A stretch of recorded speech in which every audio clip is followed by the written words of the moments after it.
Hello. Today is day 2 of our lesson of Unit 3, Lesson 1, and we're going to investigate the failures of the Articles of Confederation and for ourselves to determine why many felt a new plan of government was needed.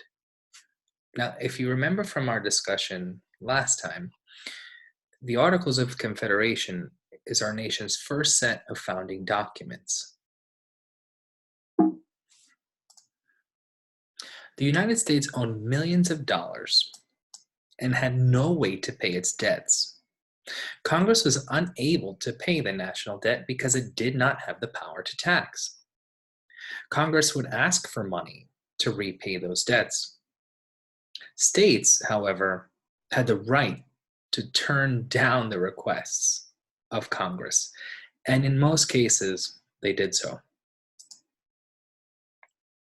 Now, the Articles of Confederation lacked the ability to control interstate commerce, trade between the different states. During the Revolution, Congress solved their problems by printing paper money known as the constitutional dollars. You have some examples here. Without gold or silver to back the paper money retained little to no value. The continental dollars became worthless, causing states to print their own money. The problem with this was that most states refused to accept money from another state, making trade between the individual states extremely difficult.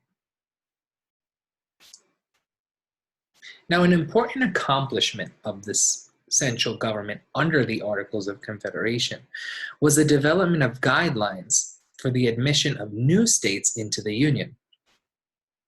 This would be known as the Northwest Ordinance, and this helped to create a process for a territory to become a state, or parts of territories to become their own states. Now, the Ordinance of 1785, it was also known, created a policy to sell the Northwest Territory to farmers, and in addition to that, it outlaws slavery within that territory. When the population in a territory or a section of a territory reached 60,000, they could then apply to the United States to become a state. And this laid a foundation for future territories to enter in and creating a pathway to statehood. Now, the ordinance called for the territory to be divided into sections or townships. In time, 5 states were carved out of the Northwest Territory: Ohio, Indiana, Illinois, Michigan, and Wisconsin. And you can see that many of the towns, even to this day, in this particular area of the country, look like perfect squares. This grid system was established to help organize the territory.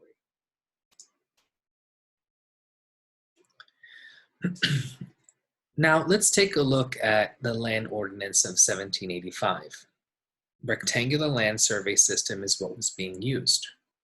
Now, the system shown in the diagram was developed under the Articles of Confederation in order to, here are your options. What do you think? Comment below. After the Revolution, the nation suffered an economic depression, a period when business activity slows, prices and wages drop, and unemployment rises. Now, during the Revolution, the demand for farm products was extremely high. The farmers were eager to produce more food, and so they borrowed money, following the rules of supply and demand.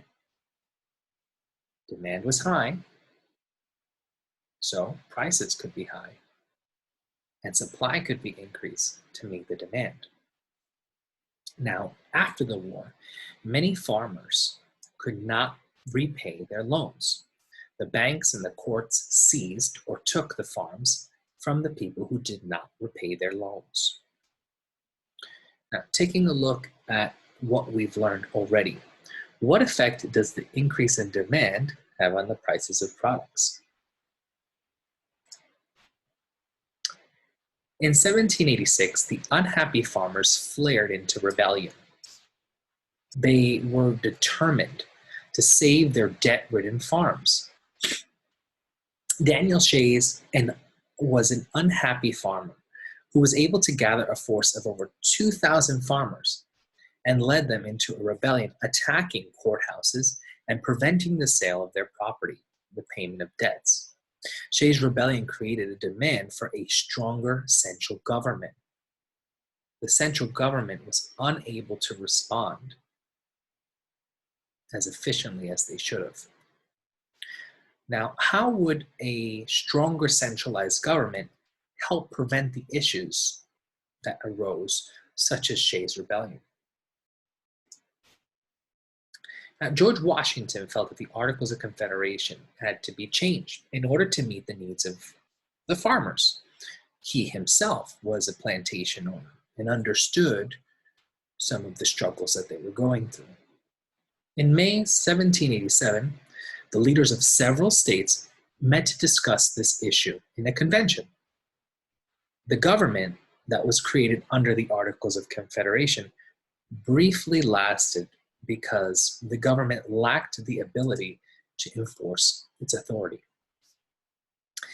Now, below you'll find a graphic organizer that takes a look and compares and contrasts the successes and the failures or the shortcomings of the Articles of Confederation, taking a look at three topics: developing a national currency, the establishment of the Northwest Ordinance, and Shays Rebellion.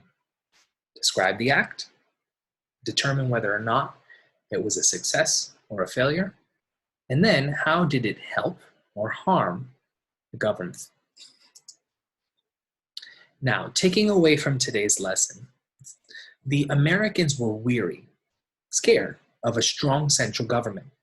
Creating the Articles of Confederation unifies the states, but only loosely. Were the Articles of Confederation destined to fail from the beginning? Was a strong central government required to unite the states? Explain your answer. And that's all for today. We'll see you in the next lesson. Take care.